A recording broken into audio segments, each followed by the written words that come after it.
ng matinding pagbaha ang pananalasa ng bagyong Krising sa ilang bayan sa Cagayan. Apektado rin maging ang hanap buhay ng mga residente. At live mula sa Bugey, Cagayan, nasa frontline ng balitang yan si Mon Gualvez. Mon, gano'n na ba kalala ang pinsalang dulo ng bagyo dyan?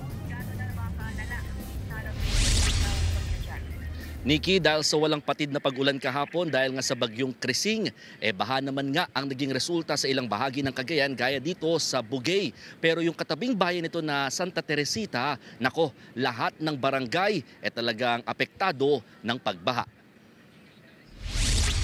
Kuha sa drone video ng aming team kung gaano nabaha ang bayan ng Santa Teresita. Ang mga bahay at palayan sa Barangay Buyon parang ilog na yung itsura matapos malubog sa tubig. Ang masaklap, katatanim pa lang ng mga palay sa lugar pero nalunod na at hindi na mapakinabangan.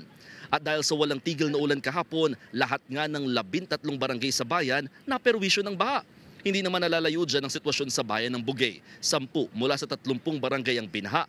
Pati ang mga palaisdaan sa bayan apektado dahil sa dami ng ulang binagsak ng bagyong Krising. Problema naman ng mga residente sa Cagayan na malapit sa ilog yung hanggang binti na baha.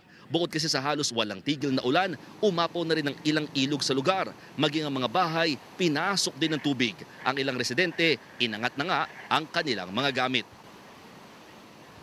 Nikki, kumpara kahapon na talagang non-stop yung pag-ulan dito sa malaking bahagi ng Cagayan ngayon, paminsan-minsan na lamang nakararanas ng pag-ambon pero nananatiling madilim yung kalangitan na nagbabadya na posibleng may malakas na ulan pa rin itong ibuhos. Kaya naman ang paalala ng mga otoridad, lalo na sa mga residente dito sa probinsya, manatiling kumbaga handa o alerto at syempre kung sakasakaling kailangan lumikas, sumunod sa mga barangay officials at sa LGU para manatiling ligtas. Nikki.